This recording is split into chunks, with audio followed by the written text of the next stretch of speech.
Bonjour Léa. Bonjour Anna. Alors d'abord, est-ce que tu serais d'accord pour te présenter, nous raconter un peu qui tu es, de qui est composée ta famille, enfin la base de la base? Donc je suis Léa Jeannoret, j'ai 35 ans, bientôt 36.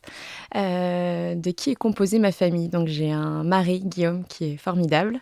J'ai également trois magnifiques enfants. J'ai Gaspard, mon petit dernier, qui a 9 mois. J'ai Gabriel qui lui a 21 mois et j'ai Constance qui a 4 ans et demi, bientôt 5 là. Donc tu ne t'ennuies pas. Je ne m'ennuie pas, C'est exactement, dense. exactement.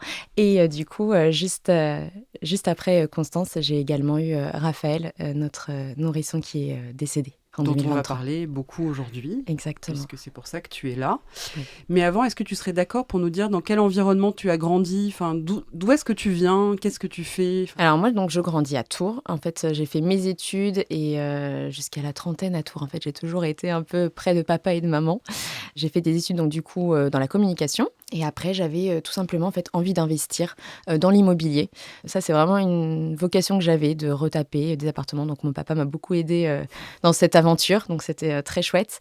Quand j'ai connu Guillaume, j'ai tout vendu. On est parti vivre à Bruxelles après donc du Et coup pourquoi notre vous êtes mariage. parti vivre à Bruxelles? Lui, il avait en fait une opportunité au niveau professionnel. Il est D'accord. radiothérapeute et il avait une opportunité en fait de travailler là-bas, tout simplement. Donc Ah on oui, s'est dit donc que ça c'est faisait une expérience. et donc c'est là que s'est passée ta première grossesse du coup. Exactement. En fait, elle a commencé donc du coup en France. Bébé désiré, attendu, très belle grossesse. Ouais. J'avais juste du diabète gestationnel, mais voilà, ça s'est super bien passé, La rencontre impeccable. s'est bien passée. La rencontre formidable. Ouais, c'est formidable. Ouais, c'est formidable. Et le postpartum, ça a été aussi? Eh ben, ça s'est plutôt bien passé aussi. Du coup, ensuite, une fois que les 18 mois ont été faits à Bruxelles, Guillaume a une opportunité d'aller donc du coup sur Toulouse. Et donc là, je me dis, bon, on va devoir tous suivre. Ça Et se là, fait bien. Constance, avec quel âge du coup? Bah là, elle avait 1 an et quelques, à peu près, ouais, c'est ça. Je me suis dit, bon, qu'est-ce que je vais faire? Qu'est-ce que je vais bien pouvoir trouver? Et en fait, je vois une annonce où on m'appelle. Non, on m'appelle chargée de recrutement dans le domaine de l'industrie. Donc j'ai été prise. Le matin où on fait le déménagement, le camion arrive. Je fais un test de grossesse et je suis enceinte. Voilà. Et c'était attendu, c'était une surprise, c'était ni l'un ni l'autre, Ben, c'était, en fait, vous on étiez dit, s'était... on verra. Voilà, on verra, On exactement. verra. Seulement, bon, ça Et prend le assez verra, vite. c'est vite Généralement. transformé en grossesse, quoi. C'est ça, ouais, ça prend plutôt bien chez moi, donc ce qui est plutôt positif. Mais Oui. du coup, voilà, le camion arrive, là, je me dépêche de faire un test. Juste Constance avant dans les qu'il bras, arrive. le nouveau C'est ça. boulot, la nouvelle maison, C'est le ça. nouveau boulot aussi pour Ouais. Guillaume, et paf, C'est ça. nouvelle grossesse. Et là, je me dis, ouais, j'ai pris un boulot, je suis enceinte, comment je vais faire, comment l'annoncer, comment... Alors que j'avais pas encore mis le pied dans l'entreprise. Et t'étais heureuse ou t'étais Mais j'étais mitigée? très Bon, d'accord. heureuse. Et je me disais, mais c'est pas grave, je vais mettre les bouchées doubles. Enfin, je vais prouver qu'on peut, en fait, être embauché, même si on est enceinte. C'est horrible de penser comme ça, mais c'est un peu le monde du travail aussi, malheureusement. Ouais. Voilà. Donc, c'est vrai que je ne dis rien. Je le sais, mais pas passé 3 mois, je dis rien. Ok, donc cette grossesse, elle débute sous les meilleurs auspices finalement. Exactement. Tout roule, le suivi est normal. Ouais, très, très bien. J'ai jamais été anxieuse. Voilà, c'était toujours un peu à la cool. Donc, toujours du diabète gestationnel aussi pour cette grossesse. Donc voilà, je suis Suivi. suivie. Tout était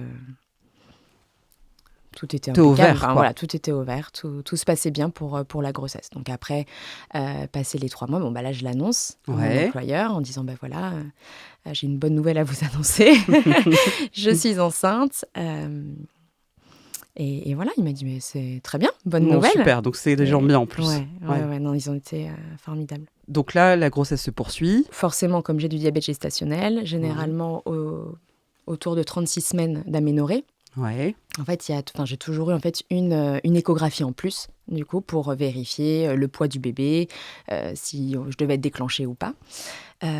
Donc ça, je me souviendrai très bien. Je vais voir donc du coup Docteur Merveille, qui est gynécologue, qui est formidable et qui... Docteur Merveille qui s'appelle Merveille ou... Merveille, ouais. Docteur Merveille. D'accord. C'est beau, hein. Ouais, c'est incroyable. C'est incroyable. Je me disais, est-ce que... Ouais, elle s'appelle Docteur Merveille, Marina Merveille. Et donc là, on est dans la salle d'attente. Donc on patiente, elle nous reçoit, donc elle m'ausculte, elle fait l'échographie et là donc elle check en même temps forcément, hein, c'est son boulot.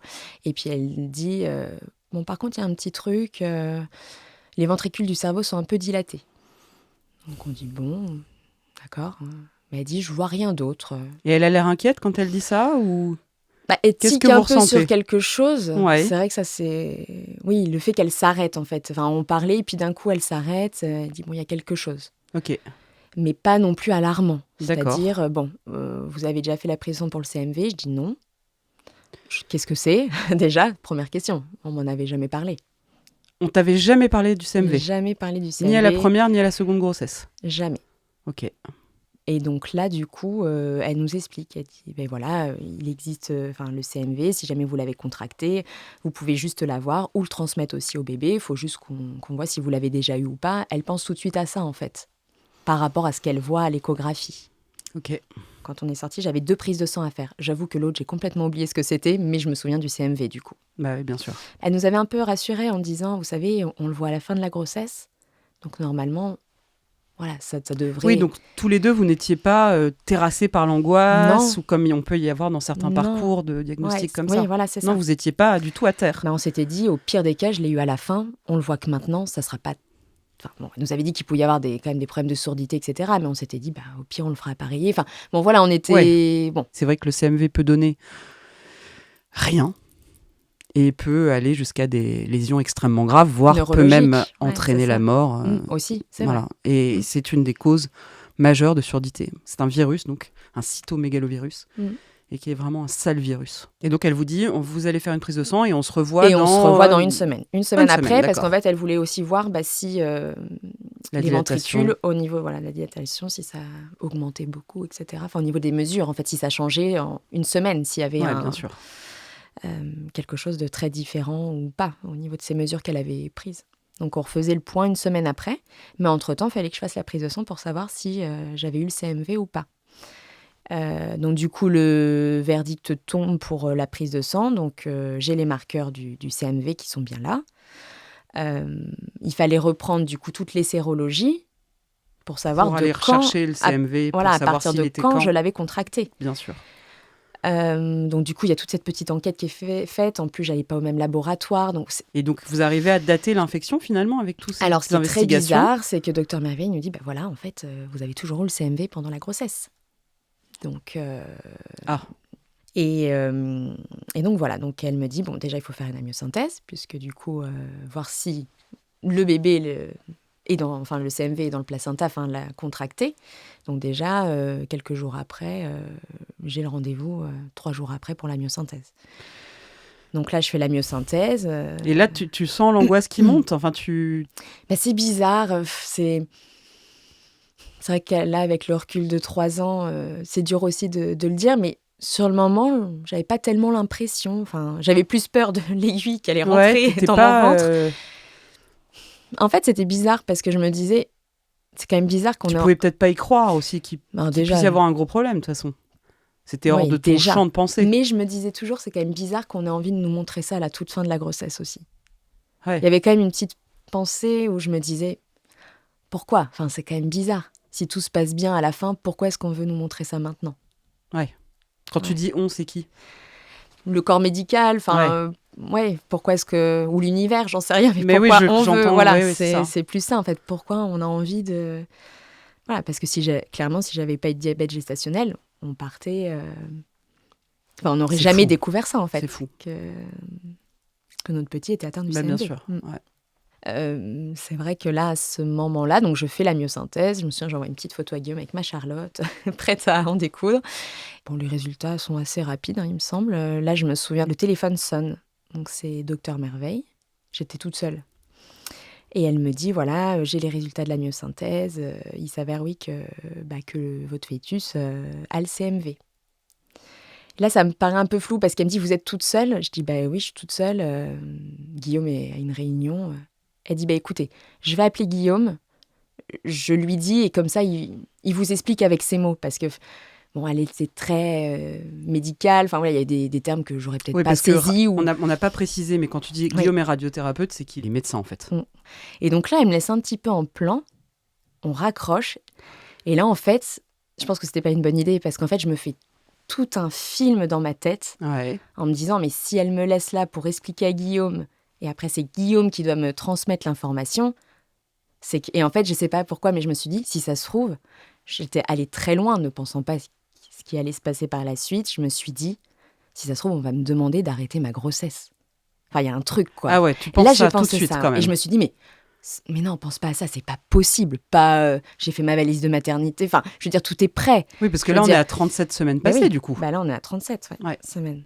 Donc, je me dis, non, mais c'est pas possible, pense pas à ça. Donc, tu y penses, mais tu chasses la pensée. Tu dis, bon, c'est pas possible, c'est ça. C'est trop. C'est ça. Je veux dire, voilà, on pense pas qu'il peut y avoir quelque chose de dernière minute. Oui, surtout de grave. Pas aussi grave, quoi. Voilà, ou pas aussi grave, c'est ça. Et donc, du coup, là, Guillaume revient tout de suite à la maison. Il a même... Ah, il revient à la maison. Ouais, donc là, tu te dis, bon. Il m'explique, en fait, mais encore une fois, là, on ne savait pas. Parce qu'il fallait qu'on passe une IRM.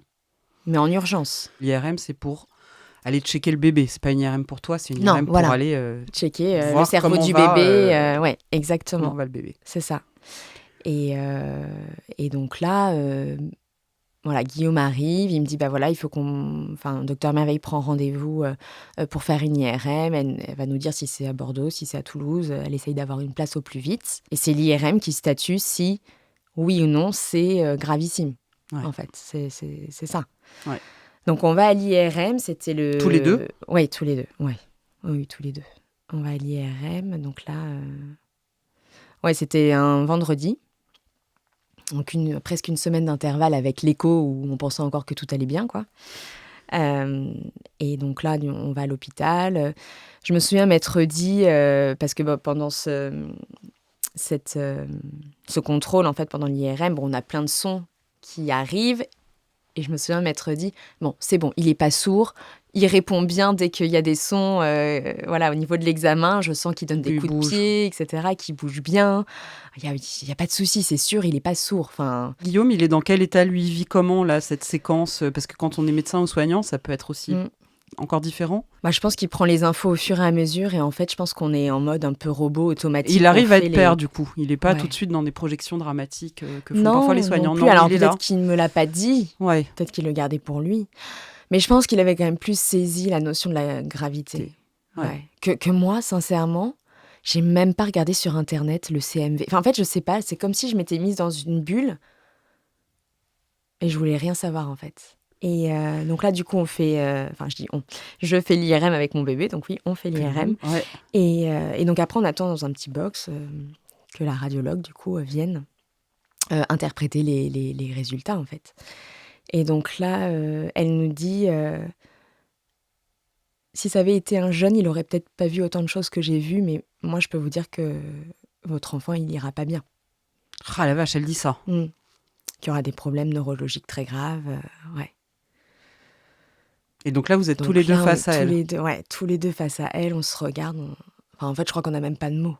On lui demande juste, là aussi c'est assez bizarre, mais on lui demande, en fait, on lui dit... Et vous, si vous étiez à notre place, qu'est-ce que vous feriez pour prendre une décision? C'est-à-dire tout de suite l'IMG, l'interruption médicale de grossesse, vient sur la table, quelque part. Ouais. Et elle vous répond? En fait, elle nous a dit, je vois tellement des personnes qui prennent la décision de garder et après la vie qu'ils ont. Mais attention, il n'y a aucun jugement bien sûr. là-dessus. Chacun, bien sûr, fait comme il veut, comme il peut. Mais voilà, on lui a quand même demandé. Et on repart. Et vous repartez. Et qu'est-ce que vous faites après ce rendez-vous? On pleure. Ouais, mais non. Ouais. Là, je me souviens Guillaume qui... Le lendemain, du coup, de l'IRM, on réussit à avoir un rendez-vous à l'hôpital pour avoir, en fait, plus... parce que moi, j'avais besoin de savoir exactement ce qu'il aurait pu avoir, pour prendre une décision définitive. Éclairée. Exactement. Donc là, on rencontre une personne et qui donne les réponses à toutes nos questions, quoi. Donc voilà, forcément il aurait été dans un fauteuil roulant, dans un centre spécialisé, puisque les problèmes neurologiques auraient été beaucoup trop graves. C'est vraiment très sévère. Ouais, c'est ça. Et là, en fait, on s'est dit, on n'a pas envie de ça pour lui, pour nous et pour notre famille, en fait. Ouais. Et donc là, du coup, on rappelle la gynécologue. Et là, elle me dit, il faut qu'on prenne une date, en fait, pour une IMG, parce que là, j'étais... 38 semaines. Finalement, on vous donne une date, on vous dit OK, on pratique l'interruption médicale de grossesse. Et du coup, il faut que ça passe en commission. Oui, Donc en c'est fait, ça. on avait rendez-vous, donc là on était le vendredi, on avait rendez-vous le lundi pour une IMG. Et donc du coup, on passe le week-end avec le papa et le frère de Guillaume, un de ses frères. On marche beaucoup le week-end et moi j'ai le temps de lui parler, Raphaël, À ton qui est dans bébé. mon ventre, ouais. Parce que ça c'est pareil aussi, le sentir Mm. bouger alors qu'on sait qu'on va lui donner la mort, c'est... Ouais. Et je lui parle beaucoup. Et voilà, je dis le choix qu'on a pris. Pardon. Et en fait, c'est fou parce que... Donc on était... Ouais, le samedi, donc on fait ce rendez-vous. Le lendemain, on marche énormément. On se balade pour changer un peu les idées. Et le soir, je perds les os. Tout s'est enchaîné, en Après fait. avoir discuté avec lui, en quelque sorte. Ouais. Comme s'il me donnait son accord.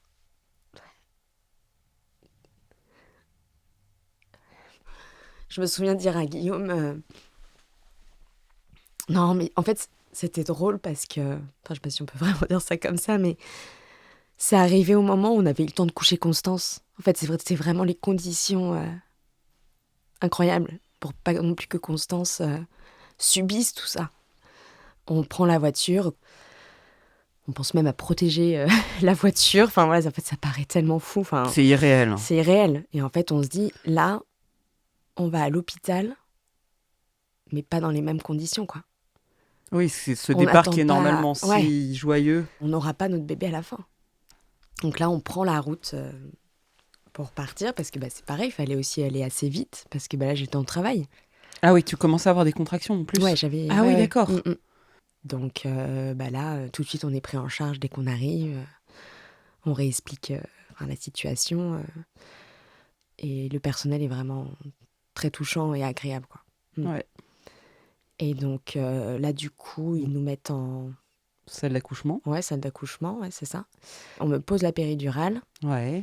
On me pose une rachis-anesthésie en plus, pour, à mon avis, que ça soit consentement, en fait, je pense. Bien sûr. Voilà. Ouais. Que ça soit le moins douloureux possible, et voilà. Le corps médical arrive pour faire des piqûres, en fait, au niveau de mon ventre, et pour endormir, en fait, Raphaël. Je sais pas comment s'appelle cette... Comment s'appelle la piqûre? Oui, enfin, en tout cas, ce procédé, enfin... Oui, c'est je ça, sais on pas. appelle ça le féticide. D'accord, féticide. Ouais. Enfin, Ouais. malheureusement, C'est-à-dire qu'on pique c'est dans ça. le cordon. Ouais, c'est ça. Donc, il faut quand même plusieurs Ouais. fois pour être bien sûr qu'il soit bien décédé. Tu te rappelles de toi à ce moment-là? On se serre énormément la main. On a la Vous main... êtes ultra connecté avec ouais, Guillaume, quoi. ouais. Ultra connecté. Et je me souviens avoir dit à Guillaume, mais qu'est-ce que c'est long, ces piqûres qui n'en finissent pas. Ouais. Enfin, ça, c'était vraiment... J'ai ce souvenir, ouais, que c'était très, très long. Et après, une fois que ça s'est fait, du coup, il laisse beaucoup de temps. Enfin, ça m'a paru long, mais pour bien qu'il descende et qu'après, j'ai pas beaucoup à pousser, en fait. Ouais. Ouais. Donc là, la suite du travail se passe. C'est Et ça. puis finalement, l'accouchement arrive. Ouais. Et là, qui est avec toi, tu te rappelles? La sage-femme?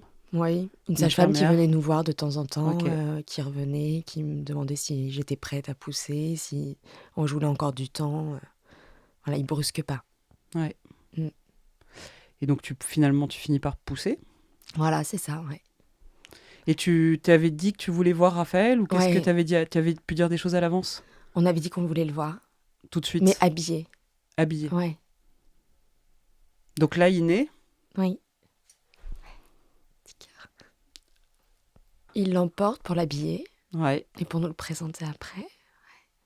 Et ils sont venus vous le présenter. Ouais, on a passé beaucoup de temps avec lui. Et c'était un beau petit garçon. Ouais, magnifique. C'est ça, en fait, qui était dur à... Ça, c'est terrible. Ouais. Il a eu pas de malformation. Il y avait rien qui se voyait. C'est un... Ouais. Ouais. 3 kg 6 ou je sais plus exactement, mais voilà. Un Oui, bébé totalement... ouais. Prêt à naître, en fait. Et du coup, vous avez eu le temps de lui dire au revoir, c'est ça? Ouais. Ouais, on l'a fait... À ce moment-là, on l'a beaucoup vu. Après, Guillaume, lui, a dû repartir aussi pour Constance. sur le petit matin, en fait. C'est pour ça que je dis que c'était quand même fou, parce que c'est comme s'il nous avait laissé tout ce temps, en fait, pour être avec lui.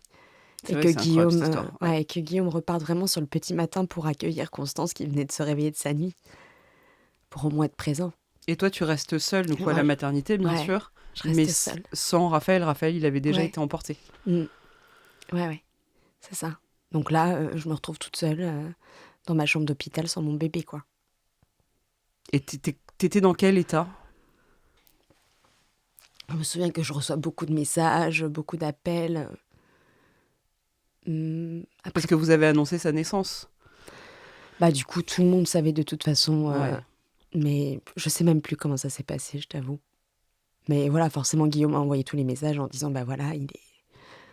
Enfin,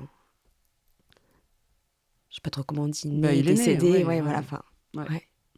Et je me souviens, en fait, pendant mon séjour, du coup, à la maternité, il y avait une harpiste qui était passée dans la chambre. En fait, ils font ça tous les 15 jours. Et je me souviens que c'était vraiment un moment suspendu, comme quoi c'est important. La musique à ce moment-là, je trouve que c'est beau, en fait. J'ai même pas pleuré une Ouais, ça seconde. c'est super. C'est pour que tu racontes, c'est des bénévoles qui viennent et Ouais. qui sont venus jouer dans ta chambre ou qui... Exactement, Ouais, ouais. ça c'est Elle se extraordinaire. déplace avec sa grande harpe et elle arrive. Et il y a un morceau qui m'a tellement émue et je me suis dit, waouh, c'est la chanson de Raphaël. C'est elle. C'est elle qui aura son enterrement, enfin, c'est sûr. Et Guillaume lui faisait toutes les démarches. En fait, des démarches auxquelles je pensais même pas. Aller Tu veux dire aux pompe pompes funèbres. Ouais, c'est funèbre. ça. Ouais. Donc, choisir un cercueil, enfin voilà, tout, la totale, quoi. Et moi, quand je suis sortie, au moins, c'était à peu près fait. Il m'a beaucoup soulagée là-dessus. Après, c'est vrai que moi, il y a juste un moment, c'est marrant, c'est un peu resté, mais finalement, quand je suis sortie de la maternité, j'ai trouvé qu'il y avait une sage-femme qui avait été très insistante sur le fait de reprendre la pilule, etc. Alors que, bon, j'avais qu'une seule envie, c'était d'être à nouveau enceinte et d'avoir mon bébé. Ouais. Un autre bébé, bien sûr, mais ouais. Tout de suite, ça m'a pris dès que j'étais dans la chambre d'hôpital. Ouais, et ça pour le coup, moi je crois que c'est vraiment une décision sur laquelle on peut pas, nous, soignants, intervenir. Enfin, il faut Ouais. vraiment Bah, savoir respecter. disons, bien sûr faut qu'on prévenir. prévenir, mais Il faut, voilà, j'ai trouvé, alors, laisser. parce que c'était mon angle de vue, enfin voilà, mon prisme qui, je sais pas. Mais en tout cas, j'ai trouvé que c'était assez maladroit. Ouais. Quand on a envie, en fait, juste d'un autre enfant, enfin voilà, parce qu'on nous a privés. Bien sûr. Ouais. Et donc là, tu sors de la maternité Ouais, je sors de la et il y a maternité. des obsèques qui sont prévues ou... Oui, du côté de Lyon, ouais, dans la famille de Guillaume. Donc, du coup, mes parents arrivent à temps pour qu'on aille voir Raphaël à la morgue. On l'a eu plusieurs fois déjà, mais ouais, pour qu'ils disent aussi au revoir quelque part. Mais ça, c'est Le super papa de d'avoir fait ça. Guillaume Ouais, c'est l'avait super. vu, mais ouais, c'est important aussi que mes parents le voient. Et alors, un postpartum, on n'en parle jamais finalement, mais un postpartum sans enfant, ça ressemble à quoi? C'est comment? Heureusement que j'avais Constance. Ouais. Finalement, Qui t'a heureusement que permis de j'avais quand même... tenir la ouais. tête hors de l'eau, quoi. Ouais. Oui, parce que on doit faire la rééducation du périnée. Donc, en fait, on arrive dans une salle d'attente où il y a des mamans avec des bébés, enceintes. Ça, c'était très dur, en fait. Et tu t'es rapproché d'associations de soutien, genre comme Agapa, ou pas spécialement? T'en as pas ressenti le besoin? Alors, je me suis renseignée. Ouais.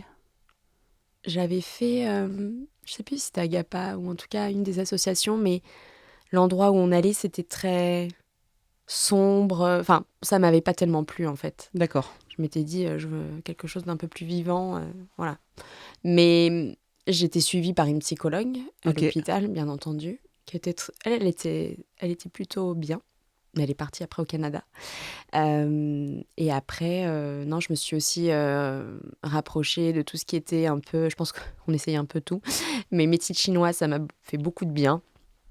Et aussi Stéphanie Ayou, que je remercierai jamais assez, mais qui m'a beaucoup accompagnée et qui accompagne en fait les personnes qui sont endeuillées justement sur ce chemin. Et elle est vraiment fantastique. Et tu as l'impression d'avoir été soutenue par ta famille et tes amis? Ils ont été à la hauteur?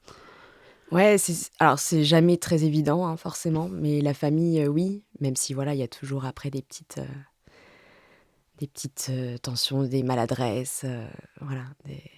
Je pense que ce qui est important de dire, en tout cas, c'est que, et ça j'insiste bien là-dessus, c'est que de ne pas en parler, c'est les faire mourir 2 fois. Ah, ça, ouais. C'est ça. En fait. Oui, toi, tu dirais qu'il ne faut pas avoir peur, mais quitte à être maladroit. Mais bien sûr, il vaut mieux parler quitte à être maladroit. Mais ça nous fera toujours plaisir, en fait. Ouais. Là, ça fait 3 ans, on a reçu des messages.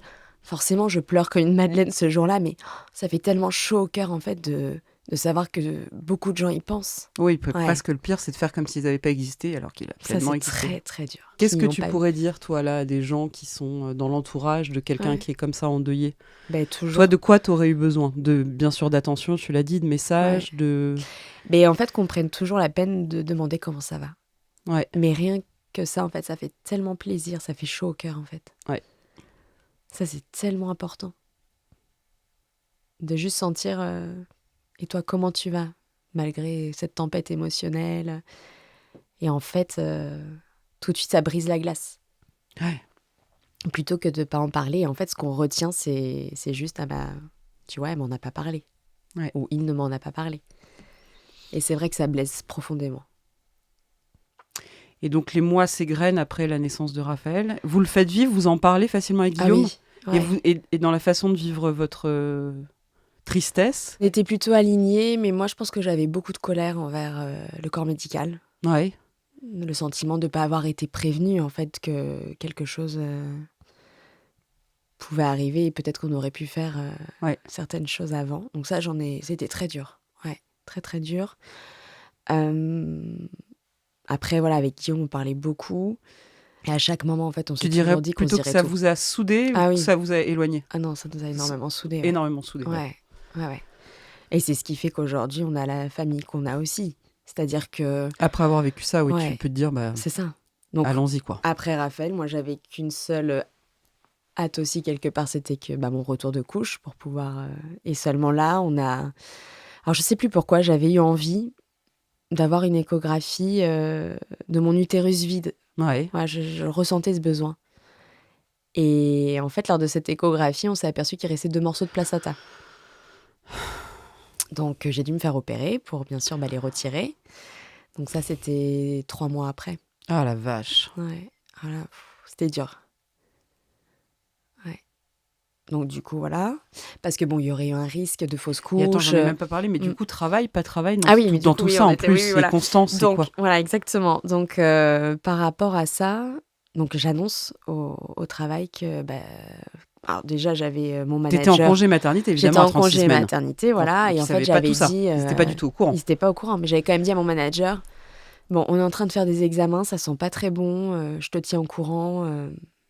Pour l'instant, j'en sais pas plus. Et donc, du coup, quand tout ça est arrivé, je leur ai appris, du coup, les obsèques. Et ils étaient trop mignons, parce qu'en plus, ils ont demandé s'ils pouvaient venir. Enfin, voilà, vraiment une équipe soudée incroyable. Et en fait, je leur ai annoncé... Ils m'ont laissé un peu de temps, bien sûr, mais puisque j'étais en congé, de toute façon, maternité. Mais j'ai pas non plus eu envie de les faire trop attendre, mais j'y suis allée et je leur ai dit en fait que je pourrais pas revenir. C'était trop dur. Pas revenir du tout, tu veux dire? Ouais, non, pas revenir du tout. Parce qu'en fait, c'était quoi? T'avais l'impression que c'était ta vie d'avant qui était si jolie ou qu'est-ce? Ouais, c'était tous les souvenirs avec Raphaël. Ouais. Parce que j'étais enceinte quand même une bonne partie du temps là-bas, dans cette entreprise. Et puis, c'était en open space. Donc, écoutez... En fait, je pense que j'arrivais pas à entendre les gens se plaindre de petites choses. Alors que finalement, aujourd'hui, je veux dire, je me plains aussi de petites choses. Enfin, la vie reprend son cours. Mais à ce moment-là, j'étais pas capable. Et j'ai dit à Guillaume, je peux pas y retourner, en fait. C'est trop pour moi. Et puis, pareil, je me disais aussi, j'ai besoin, en fait, de m'occuper de Constance. Et c'est pour ça que on a décidé avec Guillaume que j'arrêtais et que je profitais aussi des enfants. Et on savait qu'on en voulait un autre, donc je voyais pas non plus vraiment l'intérêt de reprendre pour après dire je suis encore enceinte, j'arrête. Enfin, c'était devenu... Puis j'avais besoin, en fait, je pense, de me retrouver aussi. Et de faire ce deuil, et pas de l'occulter. Oui, d'être dans le chagrin le temps qu'il faudrait, quoi. Ouais, c'est ça. Ouais, de me retrouver, Puis en plus, comme je te disais, je devais me faire réopérer pour retirer le morceau de placenta. Donc tu te fais opérer? Je me fais opérer. Et 3 mois après, je retombe enceinte. Et alors, ça fait quoi? Parce que après... Alors, moi qui n'ai jamais eu peur, voilà, contente, mais se dire waouh, bon. C'est quand même la perte de l'insouciance. Hein. Les échos, mais exactement, la naïveté c'est fou, hein. n'est plus du tout là. Oui, donc, les échos, tu le voyais plus comme une partie de plaisir. Ah mais non, mais même Guillaume, hein, c'était chaque écho, on était là en train de se dire, faut pas qu'il nous dise autre chose. C'est pas possible. Il faut que tout se passe bien. Et donc, vous étiez confiant ou vous étiez vraiment inquiet? Non, enfin, moi j'étais confiante. Je me disais, enfin, on se disait que voilà, on avait notre petit ange qui veillait sur nous, qui pouvait rien nous arriver. Mais c'est vrai qu'après, on vit pas du tout la grossesse de la même façon. Et t'arrives à quand même t'investir, ça veut rien dire, mais te connecter, disons. Oui, ça, oui. Et tu sais si c'est un garçon ou une fille, là, c'est on a voulu savoir. C'est un garçon. Ouais. On a voulu le savoir tout de suite. Et on était suivis aussi par Docteur Merveille. Ce nom. Voilà. Fabuleuse. Et on voulait garder la même équipe. Donc la grossesse se passe bien cette fois, la grossesse se passe jusqu'au bien. bout. Encore du diabète gestationnel. Pour changer. Ça se passe super bien. Enfin, super bien dans le sens où, en tout cas pour le bébé. Et voilà. Et nous, après, cette grossesse très compliquée psychologiquement. Elle m'a paru très, très, très, très longue. Parce qu'en fait, je pense que tant que j'avais pas mon bébé, et pourtant il peut se passer ici des choses après, je le sais bien, mais tant que j'avais pas serré mon bébé vivant contre moi, c'était compliqué. Et l'accouchement se passe comment? Eh bien, l'accouchement se passe plutôt très bien. C'est vrai? Oui, on a le temps d'arriver, de me poser la péridurale, donc je souffre pas. Enfin, c'est vraiment un accouchement comme je l'avais imaginé, comme je l'avais espéré. Magique, vraiment. Ouais, donc vraiment réparateur. Ah ouais. Là, je me souviens encore quand, dans la chambre, je l'avais mis dans le petit couffin. Je le regardais tout le temps, voir s'il respirait bien. Enfin, en fait, ça m'a développé aussi un peu de l'anxiété. L'hypervigilance. Ouais, je pense. Ouais. Et puis en fait, on s'était dit avec Guillaume, et ce qui faisait très bizarre, c'est la première fois qu'on l'a embrassé. Sur la peau. Et que c'était pas une peau froide. Ouais, par rapport à Raphaël. Ah ouais, ça bouleverse au début. Ou même, je me souviens encore de nuits où je donnais le biberon et je pleurais. Je pleurais parce que je pensais à Raphaël. Bah, il y avait quand même que 6 mois. Enfin, je veux dire, 6 mois après, je suis retombée enceinte et voilà. Donc, je pense que le cerveau, non, puis même, je veux dire... compliqué pour lui, quoi. Et tu lui as dit à Gabriel? Bah oui, je lui ai expliqué. Ouais, toujours, en fait. Je me suis toujours dit, je préfère leur parler. Ouais, t'as eu raison, bien sûr. Pour qu'ils comprennent... Ouais, et puis leur dire qu'il te manquait, quoi, tout simplement. Mais c'est ça. Et qu'il n'était pas là pour remplacer Raphaël, mais que c'était un nouveau bébé dont on était tellement heureux d'avoir. Voilà. Mais là, je repense à Constance. C'est vrai que ça n'a pas non plus été évident, et même un peu moins maintenant, mais elle a eu toute une phase où elle voulait bébé Raphaël. Montre-moi la photo. Enfin... Vraiment, où elle était... c'était compliqué pour elle. Et là, vous en parlez facilement de Raphaël? Ouais. Mais en fait, c'est ça ce qui est magique avec les enfants. Et parce qu'en fait, ils sont tellement spontanés. Et elle pouvait me dire dans le jardin, regarde maman, il y a une plume, c'est bébé Raphaël. Enfin, une coccinelle. Et c'est tellement mignon. Mais on se dit, mais si tout le monde pouvait avoir cette naïveté-là, et en fait, en parler juste simplement, ça fait tellement plaisir. Donc à chaque fois, je disais, c'est gentil de penser à lui. Mais à chaque fois, elle le cite dans notre famille. Et bébé Raphaël. Et vous avez une attention pour Raphaël, je sais pas, l'anniversaire de sa mort, où il y a des choses particulières, vous avez des photos, ou je sais pas, il y a quelque chose. Avec Guillaume, on se fait toujours une journée, tous les deux. On va à l'église, on met un cierge, on passe la journée ensemble.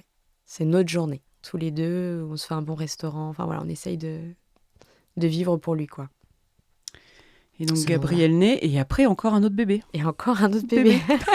C'est ça. Quelques mois après, je retombe enceinte. Du coup, là, petit bébé Gaspard. Et là, tu trouves que la grossesse est plus facile ou pas tant? Un peu plus facile, quand même. Un peu plus facile. Toujours pas... Voilà, de toute façon, on ne retournera jamais au fini. Point d'équilibre, point de départ. Mais quand même un peu plus facile. Et cette fois, je n'ai pas de diabète gestationnel. Oh, bon, ça, alors là, c'est le monde à l'envers. Normalement, ça ne va pas en s'arrangeant avec l'âge. En plus. Parce que là, tu bats. Très bizarre. Et l'accouchement, bien aussi? Mais l'accouchement, parfait aussi. Parfait. Ouais, c'est pour ça, je pense qu'on va s'arrêter là parce que c'était, c'était vraiment parfait jusqu'à la fin. Non, franchement. Et pareil. J'ai beaucoup de femmes, moi, qui me disent, quand elles vivent des choses, enfin, un événement comme ça, qui me disent qu'elles vont mourir et qu'elles ne se remettront jamais de leur vie. Qu'est-ce que tu leur dirais, toi, 3 ans après ? On est comment 3 ans après un drame comme ça ? Il y a toujours beaucoup d'émotions, hein, ça s'entend. On n'oublie pas de toute façon. Ça, c'est sûr. Après, le temps adoucit les choses un petit peu quand même. Mais on n'oubliera jamais.